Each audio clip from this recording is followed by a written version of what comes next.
and gentlemen, what's going on? Stay tuned because I'm about to introduce to you someone that has made multiple 8 figures in real estate and government contracting. And he's going to tell you exactly how he did it. Watch this.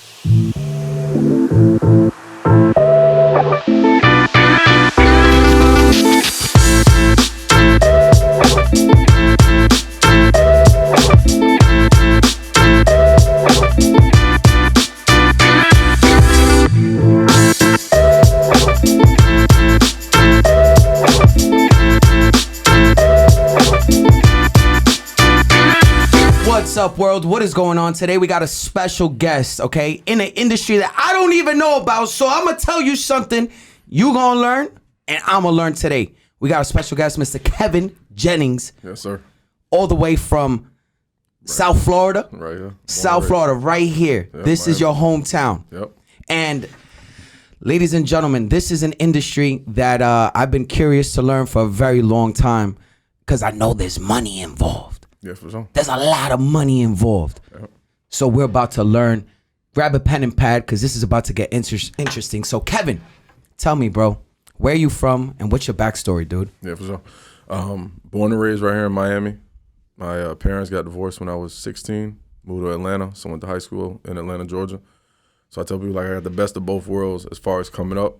Because, growing up in the 80s and 90s here in Miami was just different. It's very multicultural, a lot of stuff going on. The city really wasn't then what it is now, so it was really growing.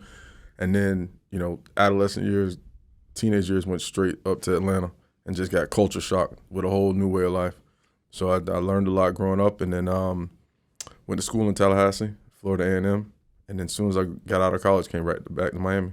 Okay. And started working. So you were born and raised here and then went to Atlanta for school. Yep, for high school.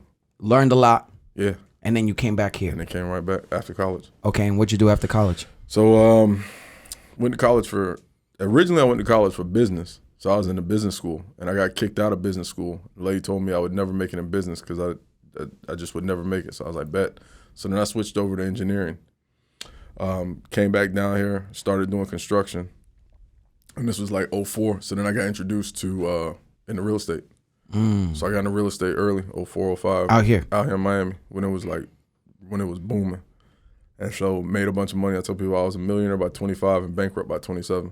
Wow. But I had the best 2 years of my life in between. So like 2004, 2005, ran up a bag, was doing great, doing a lot of fix and flips, then got into buying, holding a lot, and then got into construction, like actually building homes, building multifamilies. So I was doing all that in my early 20s. Then when the market crashed in 2008, like it wiped me out. I literally lost everything I had because I didn't know no better. Right. I was a kid, you know what I'm saying? Right. So I made a bunch of money and I just didn't know what to do with it. So I lost everything. And then that's how I got introduced into government contracting, was I had to figure out a business to kind of bring myself back. And then I had already got that high of money, and I had already started tasting real money. So it was no going back. Like I was not going back to like making $13 an hour. Like it wasn't going to happen. I feel the same way because like right now, like I'm an epitome of like what I do, and the bread is amazing, and I'm like, dude, if something was to happen, I'm not fucking going back, bro. Yeah, that's how it was for me. I was like, I couldn't go back. Yeah. And then like I had a lot of friends that were like, yo, it's over. Like we had a great run. I'm going to Walmart, and I'm like, nah, my man. So I started learning, and then I got introduced into government contracting. So initially when I started, I was doing commodities purchases. So I was buying rubber gloves, N95 masks, and when was this? This was 08. 08. 09. Let me give you a round of applause for getting into COVID before it was COVID. You saw it coming. Yeah. So it's just like, because I didn't even know recently with these mask things, I didn't even know the 95. I just kept seeing 95. Yeah. So what's the deal with the 95? It's just it's the level of microns. So it's the thickness of the mask is what makes it an N95. Gotcha. So like this was like I said, like late 08, but really it was like 09 when I got into that. And I was supplying TSA with a lot of stuff. So like I said, hand sanitizer, rubber gloves, the booties that they used to make you put on your feet. Before they made you take off your shoes, you could leave your shoes on. Right. They don't have that no more. They don't have that no more. So like I got into all that. So I was doing that. And basically the way I started was, like I said, I was essentially bankrupt from losing everything. So I got a credit card with like a $2,500 limit. I linked up with a buyer at TSA. who was buying stuff from me.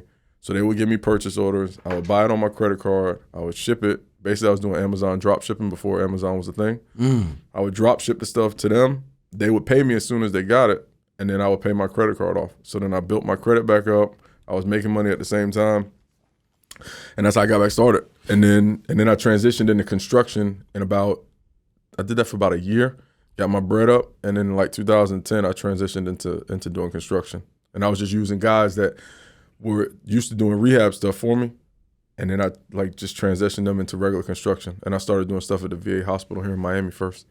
Okay. And then it just blew up from there. So you're telling me, boom, you went to college. From college, you got into real estate, right? Real estate, rehabbing, flipping. You were doing it on your own, or you were doing it for clients or partnerships or everything? Figuring it out. Bro, I'm the type that anything I get into, I want to learn as much about it and I want to master it. Yeah. So I literally went and got every license that the state of Florida offers for real estate. Like I had my appraisal license, I had my real estate sales license. I went and got my broker license. I was going to open up my own real estate firm. Like I learned real estate. And then so I was doing it for myself. I was doing it for other clients. I was doing it for homeboys. Like anybody who said they wanted to get money, we're going to do it. We're going to do it. And then from there, you had a setback. You had what was that? 08 maybe, when the market crashed? It started going down for me like 2007. 2007. Okay, so during that period where we had the market correction. Yeah.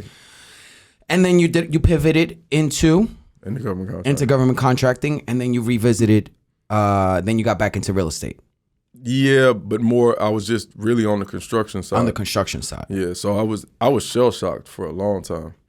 So I got into construction. Like I said, I was taking guys that used to do my rehab work, because the thing with me was, and I'm sure you can feel this. Like I've always been the type that everybody knew me and I was a connector. Right? So like if somebody bought a house, they'd be like, let me call Kevin, let me see what he know. So like I was constantly getting calls, because I actually moved away from Miami. When everything went down, like I had to get out of here. Where'd you go? I went to Charlotte, North Carolina. So me and my girl, we moved to Charlotte, North Carolina, and lived up there. And then I started, flipping houses up there because everything was cheap. But people would call me every day from there. Yo, bro, I got this. Can you help me do this? Can you do this? Can you do this? You got this guy and do this. Then I had workers calling me. You got any work? Whatever. So then that's how I was like, all right, cool. I got to do the construction thing. So when I came back down and started doing the commodities, I transitioned to construction. I took my cabinet builder who used to do kitchen cabinets for me, and I had him building desks for doctors' offices. And I was installing desks. And I took my guys that like used to paint for me. And then we was doing remodels on doctors' offices at the VA, all that type of stuff. So I transitioned guys that I had. Yeah, I took cats that I had that knew how to do stuff. I get it. I get it. So you took that and you took it more commercial. I took it more commercial. But instead of going traditional commercial, you filled a void for someone that needed to do a build out. Correct. And I did it specifically for the government. Oh!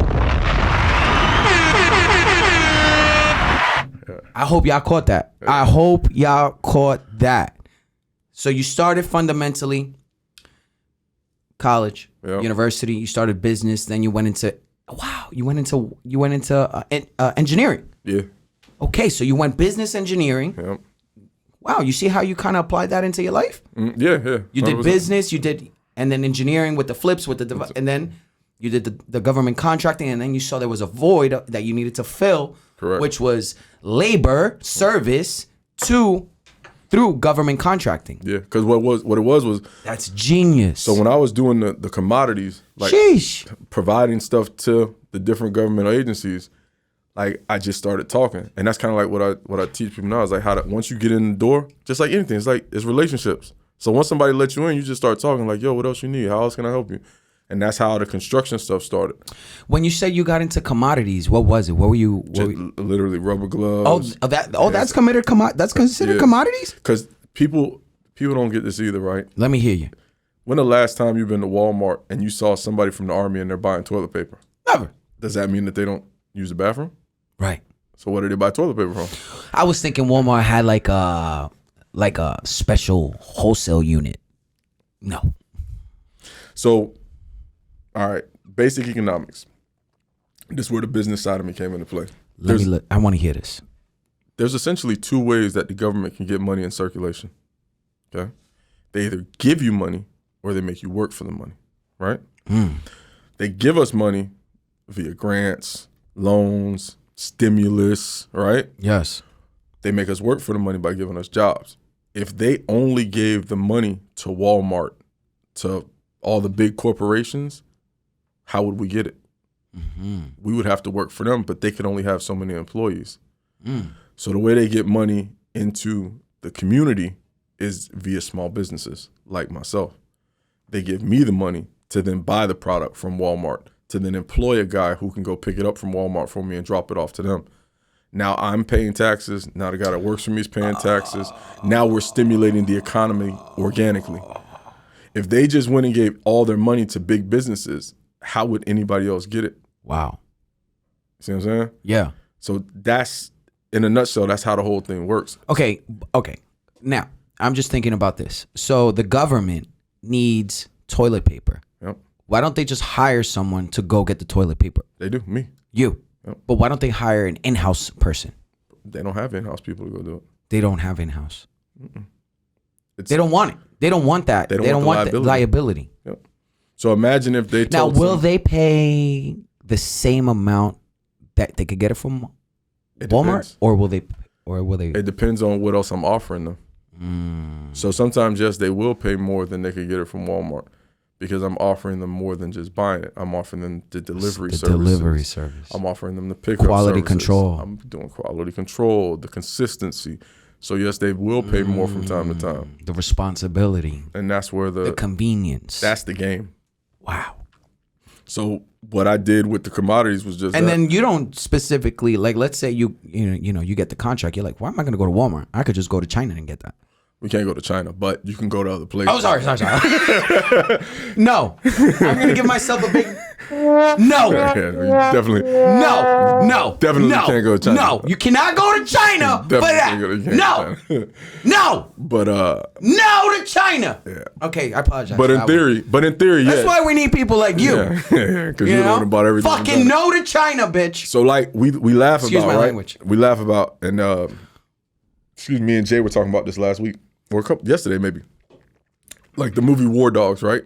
So the movie War Dogs, every time I talk to people, they're like, "Oh, like War Dogs." I'm like, "Yeah, kind of, but I don't sell guns. Like I sell toilet paper." Is War Dogs with Nicolas Cage? No, that's Lord of War. Okay, Lord of War was it? Lord of War. War Dogs is the one with the two guys from here in Miami. That with Jonah Hill, it's a true story. It's two dudes from here in Miami. They basically turned into international arms dealers, and then where they went wrong was they bought ammunition from China.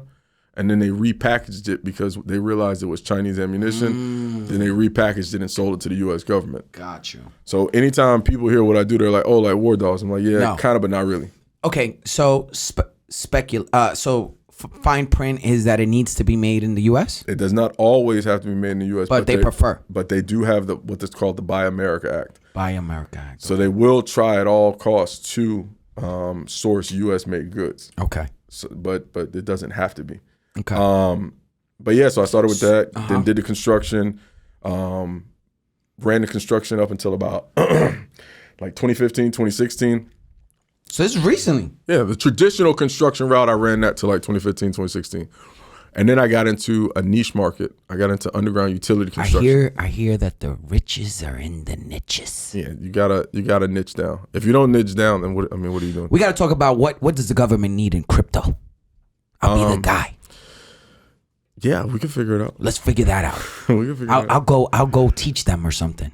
There's a lot of educational stuff out there. They're always trying to learn. Web3 is big right now. Digital marketing is big right now. Like everything. See, here's the thing, right? So the government has to keep up with the times, right? Right, they have to. So as much as they want to say, "Oh no, we're not into this, we're not into this," but they are. They have to be. They have units. They have whatever. They have to be. They have to. They have no choice. So what we try to do is just figure out what they want to get into and figure out how we can help them. Okay. And that's what it is. I gotta ask you something. Go ahead. Okay, it's a little off topic, but are we still strong, bro? In what way? It just as a whole, U.S.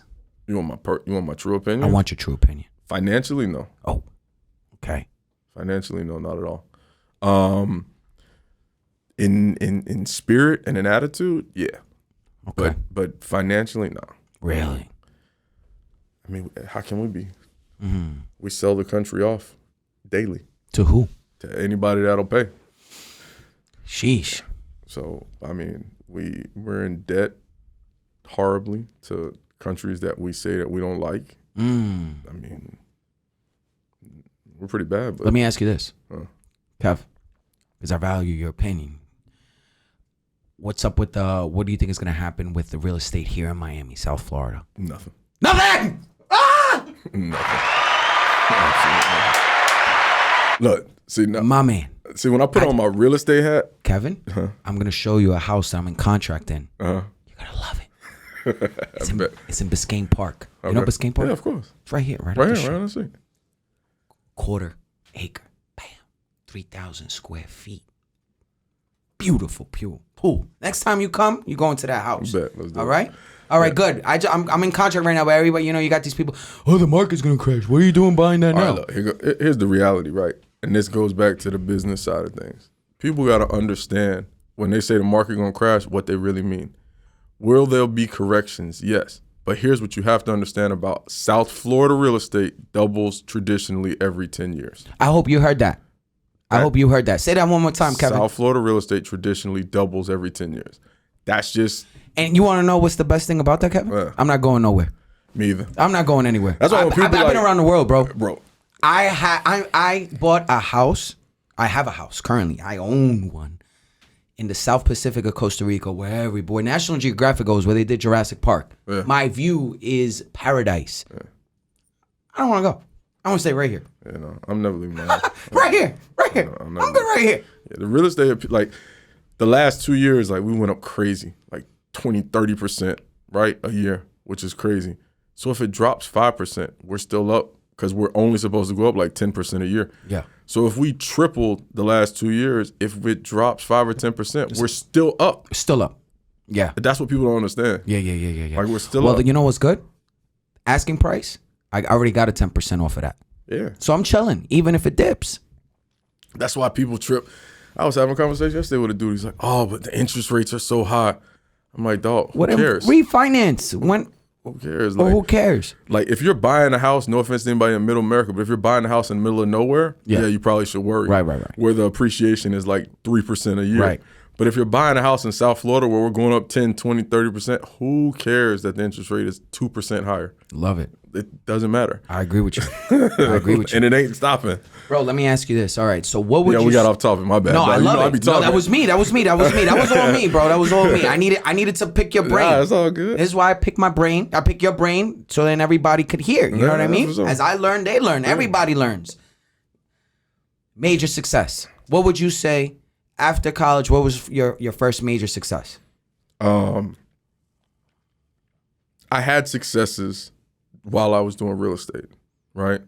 And then, like we talked about, I lost all. My first major success for me, and it wasn't even, to most people, they're going to think it's financial, but for me, it was more mental. But in 2017, late 2017, 2018, I sold one of my construction companies. Sheesh. So financially, people will look at it like it was success. But for me, I learned more from the experience because I was put into a different category.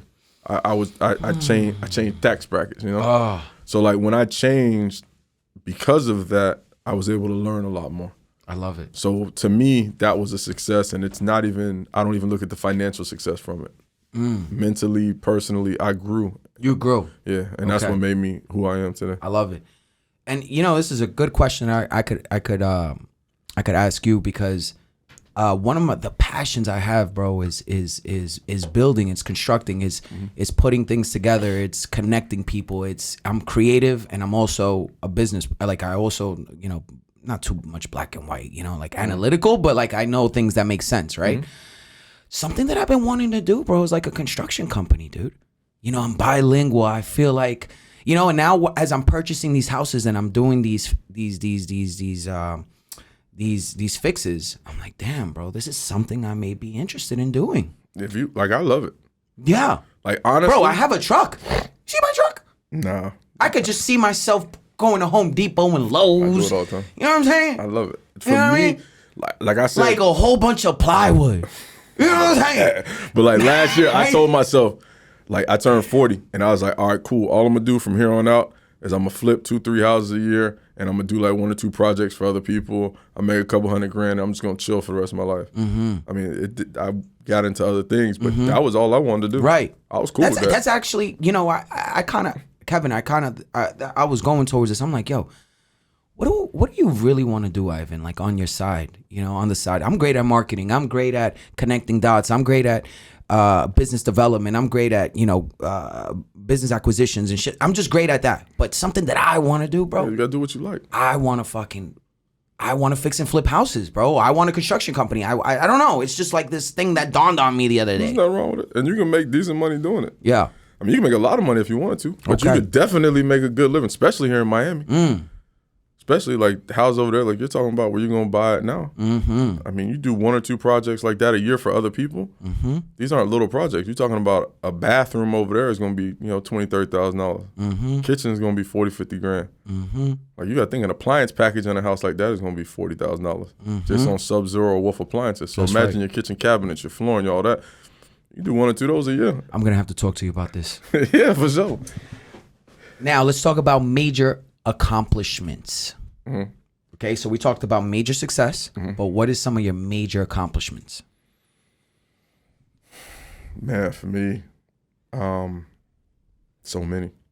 But honestly, like I'm weird. Like the stuff that I feel like is accomplishments, a lot of people think that's crazy. But that's okay. It's your major accomplishments. Like for me, it's helping other people. It's when I help somebody get to another level to, you know, achieve their dreams. To me, that's an accomplishment.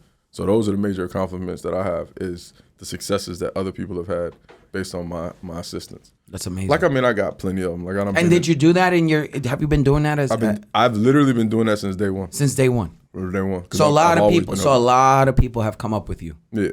That's what's up. I try to help people. Yeah. You know. I mean, some people don't stay the course. Some people don't stay. Some people don't really want it.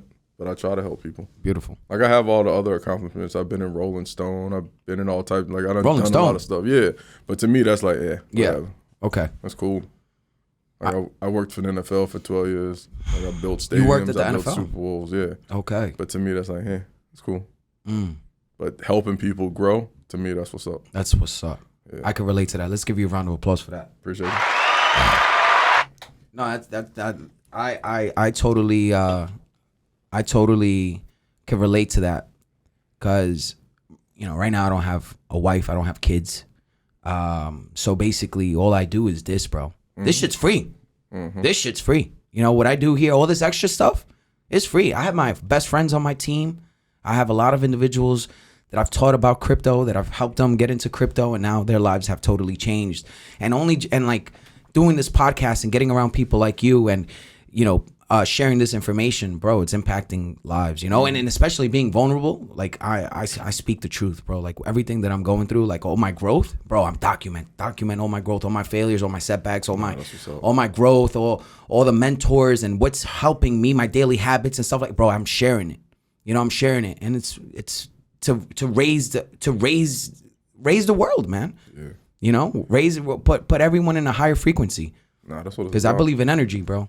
So I just want to take all that energy that I have and just dish it out to the world. Oh, that's what's up. Yeah, bro. So that's what's up. I appreciate that. What are you working on right now? Man, right now for the past 6 months, just growing my brand and the educational side, going back to exactly what we just talked about. So for me, I turned 40 last year. And like we just said, I was like, yo, I'm just going to flip a couple houses. I'm going to chill. I ended up doing a podcast for another buddy of mine and was just talking like just general entrepreneurial stuff. And he was like, man, you should really teach people. You should really put your knowledge out there,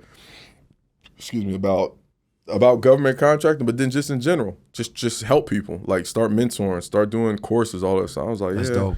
And the industry was just so new to me because I was a government contractor. Yeah. So like I didn't have Instagram. I wasn't on Facebook. Like I lived in the shadows for 14 years. Your client, your business model was not on social media. Your business model was through other channels. Yeah, so I never. Right. Nobody. They didn't care how many how many freaking followers you had. Did they say that in a government contract? Like, sir, Mr. Kevin, how many followers do you have? Yeah, no, they don't qualify you by your followers, right? So I was I never knew anything about it. So then he helped me get into it. So I started a course, started a whole program teaching people about government contracting. When did you start that? I actually launched it in February. Oh, congrats, bro. Yeah. Congrats. So like, real recent. So I launched the course in February. I actually launched it at our boy Jay's event in Dallas. Nice. Jay Monopoly in the building. Monopoly. Let's give him a round of applause. Yeah, so I launched the course at his event, and literally the minute I launched it and put it out there, like it just took off. Boom. It just took off, and people were like, "Yo," because it's a topic that not a lot of people talk about. Right. Oh, let me ask you this. When I grew up, there was a guy with a whole bunch of question marks on TV. Yeah. You know what I'm talking about? Yeah. And he'll sell a book. Yeah. Oh, you can get loans. Oh, you can. Is this true? In theory, it's a different side of it. It's a different. Yeah. Okay. But yeah, same thing. Right. Yeah. So I put the course out and I started teaching. So for the past couple of months, that's all I've been doing. It's just helping people through my course, through my mentor programs, through my Done For You program. Just helping people, show them how to get into government contracting, helping them understand. Kind of like you said at first, like you didn't know anything about it. So it's doing that, spending time connecting the dots with people so they understand. But then taking it a step further and kind of showing them how it can relate to their life. Because basically with government contract, anything that you're good at, that you do, the government buys in some way, shape, or form. Because the sad reality, going back to your question, is how are we as a country? People get on me all the time because I say, like, we don't produce anything. Like, we're a major importer, but we don't really export any goods except labor. And we don't even export a lot of labor. We don't export labor. But that's truly our only real export. Like, think about it. Think about everything in this room. TVs, we don't make those. That's not here. MacBooks, we don't make those. That's not here. We don't make this. Nope. Like, we make this drink. But you know what we do make? You. Right. And me. So we make this. Yes. Bam. So America has great minds. And so. But why? I want to know why. What is it about America that makes great minds? It's a good question. It's a good question. I think for me, right, it's the ability to learn freely and the ability to be whatever you want to be. That's so good. So because here in America, we don't have ceilings or restrictions on us if you so choose to, right? Like you can be anything you want to be, truly. Yes. That allows our brains to really move. Whereas in a lot of other countries, like we're all created equal. I believe in that. All of this is just opportunities and things that are in front of us. So in other countries, they may not have those opportunities. So therefore, they can't get to those levels just because they don't have the opportunity. And here in America, we have all the opportunity. So that's why, like, I hate when people make the excuse like, "Oh, I can't do this, I can't do this." No, you can do anything you want to do. You're just either lazy or whatever. Like, you can do it, and this country gives you the ability to. So I've been to many countries, and it's not.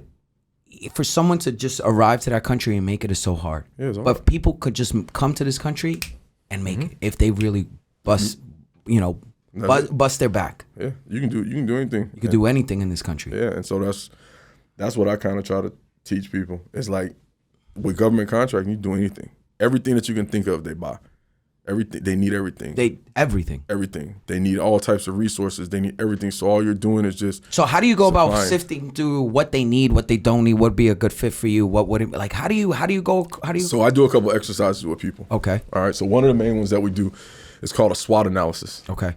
So it's your strengths, weaknesses, obstacles, and threats. Right. So what we do is we look at what are you strong at, what are you weak at. Really identify you as a person. Then identify your business. What types of resources do you have at your disposal, right? Like your resource pool is different than my resource pool.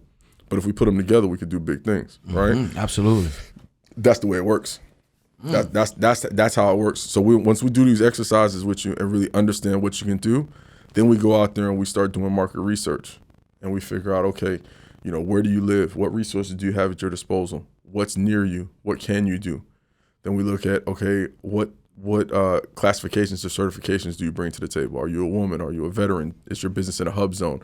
Like all these different things. And then we start to define it. And literally within a couple hours, I can define a target market for somebody. Now, I know you can't get into this right now, especially with the time that we have. But once you identify that, okay, what you're strong at, how long does it take to actually find something that is in your niche within the government? Not long. Not long. And then how do you bridge that gap? That's where the fun part comes. That's where that's what you teach. That's what I teach is how to really. How long does it take for somebody to learn that? So to learn it, not long. So the SBA says it takes a small. What does SBA stand for? Small Business Administration. Yeah. So the United States Small Business Administration says that it takes the average small business 18 to 24 months to see success in government contracting. Which is not long at all. Which is not long, but I try to shorten that to 9 to 12 months. That's great. Right, and that's the realistic. And how long do these contracts last? It's so you can go single source contracts, or you can do like me. I specialize in multi-year, so everything that I do is 2 to 5 years long. And how many contracts can you get? As many as you want, as many as you can handle. Because you got to deliver a good service. And that's what I try to tell people is this client that you're dealing with is not, Joe Blow down the street who you could just tell, hey, man, I messed up. Now, you have to answer to the government? You have to answer to the government. To the government. Yeah. So you want to take on the right contracts that are within your wheelhouse. You want to make sure you can complete them. You want to do them good. Because if you do, you got a client that's not going anywhere forever. So all you got to do is they reach out to you when there's other jobs? All day. All day. Like them boys will tell you, like all day I can open my email right now and you would see emails. You'll get colonels. Yeah, you'll see sergeants emails from different cities emailing me. Vice presidents. No. The highest I've ever got is probably like a couple colonels. Wow. But other than that, like not too high. But they'll reach out to you and say, hey, we got this going on. Can you help us with this? That's amazing. I did work for the Secret Service before. You know what I'm saying? Wow. I've done work for a lot of different people. Safe houses? No, I never done safe houses. That'd be dope. That'd be dope. Safe houses. Yeah, but yeah, that's what I do is kind of just show people, all right, cool. Do you need clearance? It depends on who you work for. Have you done it? Have you gone through clearances or what? I had a clearance. I don't have a clearance. I don't have an active clearance, but I had a clearance. Sick. Before. Yeah. Have you done work overseas? Not for outside. them? No, I have not. Most of my all of my do they exist? Of course. Of course. Right? I mean, of course.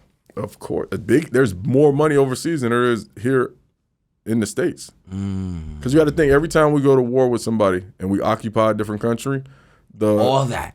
The tents. So I forget whatever it's called, but for people out there, you guys know, like the War Act, whatever it's called. The porta potties. Yeah, all that. But not even so much that. The way I forget the name of the War Act, but when you go to war with somebody and you take over a country and you help them, it's then your duty to rebuild the country. So you have to rebuild the country stronger. So like right now we're doing Afghanistan, we were in Saudi Arabia, Kuwait, all those different things for so many years. We're always going to war with people. When we go to war and we take over a country, then we have to rebuild the country. So where's that money come from? Comes from here, we ship it there. So where does the expertise come from? So like right now we've been training like the Afghan army. We've been doing all these different things.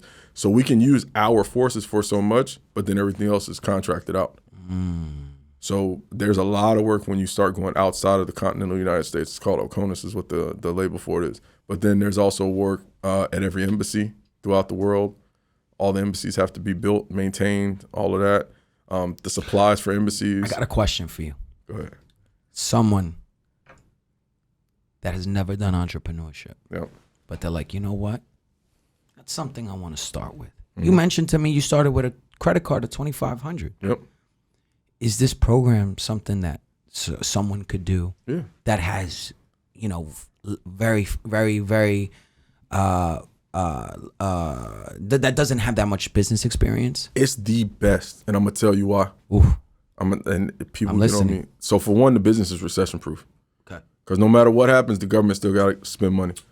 When the pandemic hit, we couldn't go outside, but the police were still driving. If your house caught on fire, the fire department was still coming. Totally. Right? The pandemic, even though we were shut down, the government don't shut down. So it's totally 100% recession proof. The part about what you're saying, as far as someone who may not have all the entrepreneur skills, it's perfect because it's the government. What makes the government so tough is because they have laws, they have rules. Everything is line itemed out. I can take somebody that has no business experience at all and teach them how to do this. Why? Because there's a playbook. There's a playbook, and there's not so much snaky. There's no thing like cutthroating. I was telling you, I'm not creative, right? Right. That's why I'm not creative. Right. My business is, if I get a job, It's simple. It's clean cut, black, white. Get it done. That's it. Clock in, clock out. That's it. That's it. Follow this. This is what you need to do. That's it. That sounds like with all due respect, sounds like a well-paid job. Yeah. In essence. And that's why, to answer your question, you say, can someone with no entrepreneurial experience, 100%? And I meant that in a good way. In a great way. And that's what I tell people, right? So like I do a lot of work with veterans. And what I tell them is, listen, you were in the military. They taught you how to do a skill at a high level because they had you doing it for them. Now, when you retire, take everything that you've learned and go back and do it for them all over again. But now do it on your terms. Oh, you say this to the veterans? Yeah. Wow. Come back and do it for them on your terms. That's fire. Do the same job they taught you how to do, but as a contractor. And do it for, because what they do, I don't know if you know many vets, but when a vet retires, what they tell them is, hey, as soon as you retire, hey, we got a job for you over here with Booz Allen. We got a job with you with the big contractors. Right. And then allow you to be a sub for them. But you don't have to be a sub for them. No. Go get your own contract. Go get your own contract. Wow. Or if you're going to set yourself up as an LLC, become a small business, become a veteran-owned business. Now go back to one of those companies and say, nah, I don't want you to pay me as an employee. I want you to pay my company. There you go. Because I know you're getting a 3 times multiplier on my hourly wage. Wow. So I'll let you make one time off of that. But instead of you giving me $100,000 and you making $300, I want $225 and you can make $75. Wow. Like that's a huge difference. It's life-changing. Life-changing. It's life-changing. Wow. And these are simple strategies that anybody can employ. Fire. And you don't have to be this great entrepreneur. You don't have to have some big office. You don't have to have employees and all of that. Wow. That's simple. Sheesh. I hope you guys are taking notes because, my mind is going. My creative juices are flowing right now. Man, there's so much opportunity, bro. My man, talk to me about your daily habits, bro. I'm big on daily habits right now. Yeah, man, for me, it's just trying to be consistent. So the gym, I try to get in the gym as much as possible. I slacked for a minute. And morning, nights? I prefer morning. Okay. And the reason I prefer morning is because it starts my day the right way. Okay. So I get in there in the morning, I get a good workout in. It gives me the ability to throw my phone somewhere and just be clear-minded for an hour and a half, whatever it is, get it in, go to the gym. I usually eat a good breakfast. Today I'm fasting, but I fast one day a week now. Okay, that's amazing. Yes, I'm doing one day a week. I'm going to start doing that. It's cool, like not only for your body, but also for your mind. Because people forget that your mind is the strongest part of your body. 1,000%. So if you can control your mind, you can control every part of your life. And so the fasting really gives you that ability to control your mind. So I do that. One thing that I have implemented within the last couple months is I read a book called 4 Hour Workweek. You ever read it? Yeah. So I implemented a lot of those strategies in my life. So like with the emails and all that, I cut a lot of that stuff out of my life. Because as great as our phones are, they can be a big distraction. And like we talked about, our mind is so strong. I try not to let anything like slow my mind down. So that's pretty much the things I do. I check my emails in the morning. I check them again at night. I shoot a little bit of content throughout the day. But then a bulk of my day is just trying to get myself into that creative mode and trying to put stuff out there on paper and trying to add value to the world. That's amazing. So now how's this transition been going for you? This new,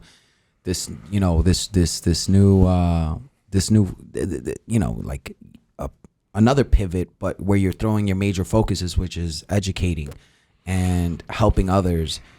How's that going for you? I ain't gonna lie, it's been a struggle. I hear you.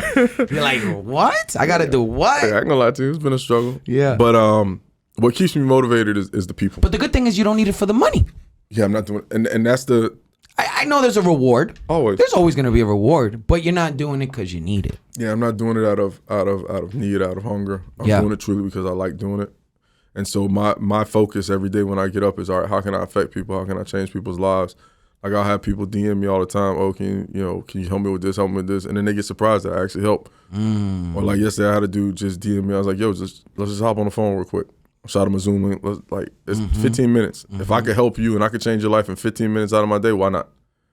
So it's those little things that I'm trying to implement. So that part of it I like. The rest of it I'm not a fan of. What would you say is like the biggest thing you're not a fan of, or the biggest things? I know. Keep it 100. Keep it 100. Keep it 100. Keep it a buck. Keep it a buck. It's not real. Wait, no problem. Nah, it's just like, it's just a lot. Dude, a lot of. I know exactly what you're talking about, bro. And I struggle with that. I know. I know. That's a struggle for me. Like, it's just not like. I love people, but then I'm like, Yeah, right. Yeah, This is crazy. These boys is wild. But I try to take it with a grain of salt. Yeah. You know what I'm saying? Yeah. But then the one thing I do like about it, honestly, is because there's so much fakeness in it and fake people. Yes. That when you do meet real people. Yes. You create good connections. Boom. Yeah. I totally get it. Like one we were talking about like Danny. Danny.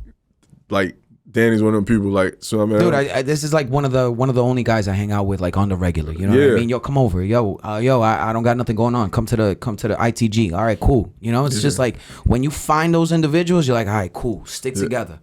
And honestly though, one thing that I really, really like is because I was in a bubble for so long, now coming into this world, there's so many ways to make money and to do things, and now you are able to connect with people that you may not have been able to connect with. Like speaking of Danny, for example, like live in the same city, know the same people, but never met each other until this phone put us in contact together. Now we're able to talk about all different things. We're able to put stuff together. Even like me and with you, same thing. You know what I'm saying? Yeah, absolutely. Like those opportunities I never had before. So that part of the game I like. It's just weeding through all the trash to get to that. Yeah, definitely. Can be a bit much. Yeah. No, I know. It could get discouraging. It could get challenging. It could get a little bit frustrating, or a little worked up, or a little bit, out of your comfort zone, because we've created this whole oasis. We've created like a paradise for ourselves. We're like, we've been able to do all this stuff by ourselves, and then we have to get out there in order to complete our mission and our purpose. And then you're gonna come across interesting situations and characters and et cetera, et cetera. But the good thing is, bro, we're tough. Yeah, we're tough. We're tough, and we're aligned.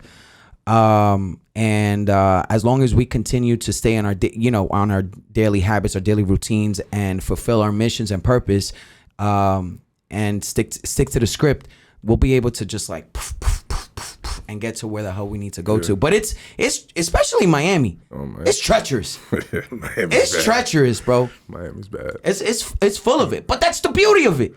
I love it. That's the beauty of it. I was listening to the 48 Laws of Power, and they said if you seclude yourself, you won't know what the hell's going on. Yeah. No, I love it. I go around and I just walk around. Like I just be observing. I just be peeping the scene. I'm like, all right, cool.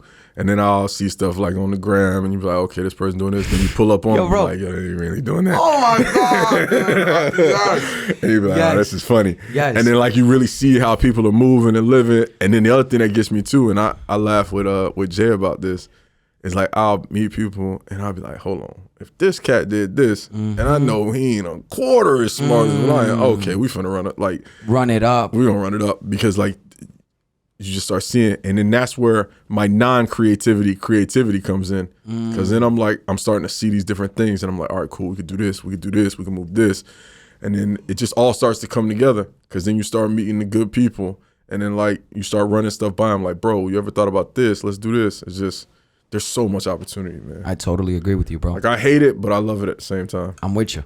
I think the good thing about it is having your circle around you. And once you have your circle around you, and you're going through these uncharted territories, right? And you're peeping scene, and you're figuring out the situation and the characters and all. It's all a fucking movie, bro. It's all a fucking movie. But as long as I go through it every day, bro. I got a house in Costa Rica on the South Pacific. In order to get to my house, bro, it's a half an hour 4x4 in order to get to my house. It's a small little fish town. To get to San Jose, it's 3 hours from here.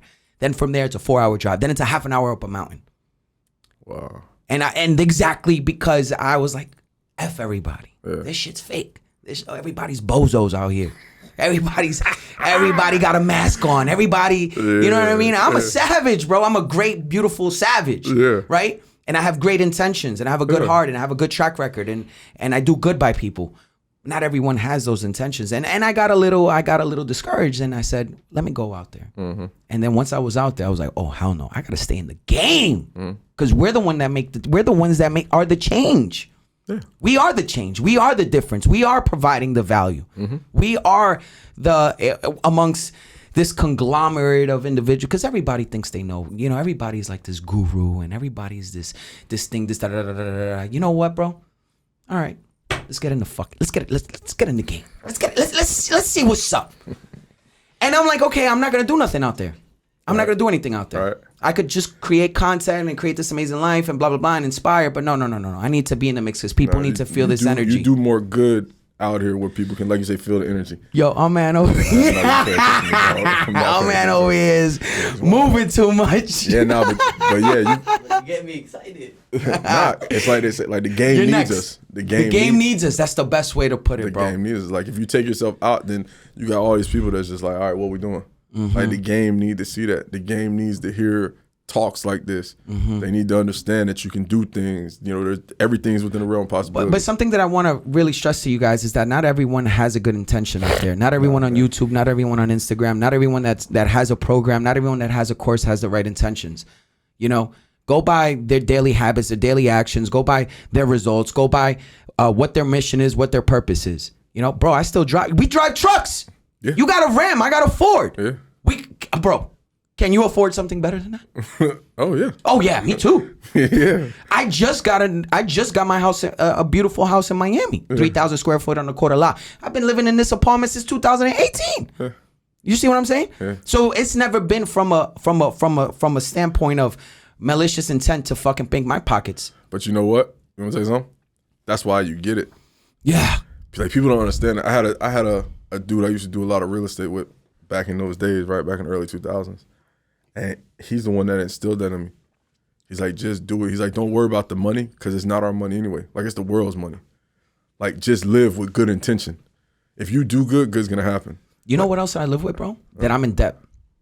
I'm in debt with the world. I'm in debt with God. I'm in debt with the universe. I'm in debt with everything I got. I got to pay that debt every day.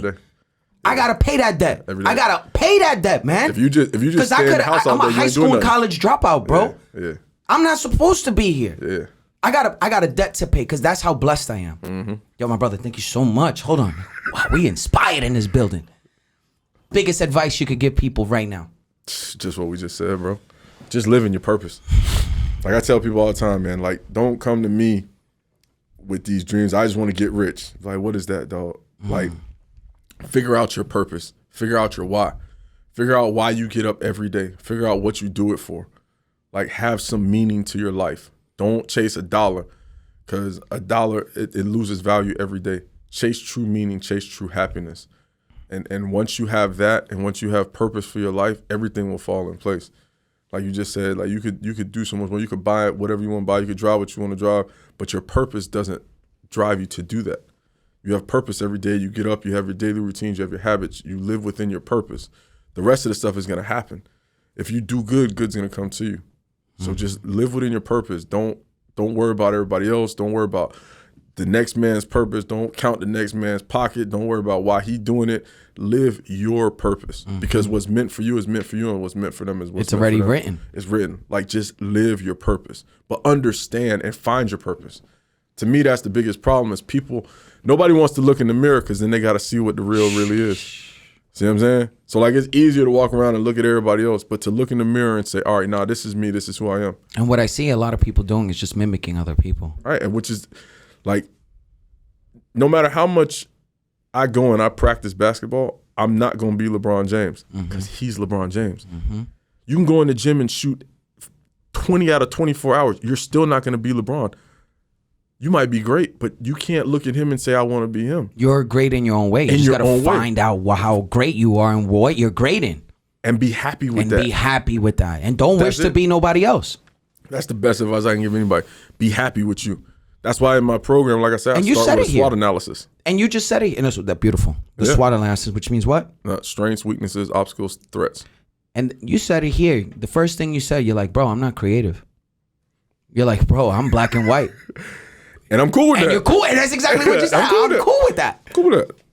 And I know that. And I dude, know that's my weakness. And you know what my greatness was? Is energy, bro. Yeah. I transmit energy. I know. As soon as I walk in, as soon as we start talking, it's that's frequency. It. That's you. It's that. You know what I mean? And let me tell you guys something. I used to get picked on because of my energy. I used to get bullied. I used to get beat up because of my energy. Because it was something that was different for New York. New York was everybody had a chip in their shoulder, and everybody was like mean mugging. Meanwhile, I'm over here. Hey, what's up? How you doing? You're like, what the fuck is up with this kid?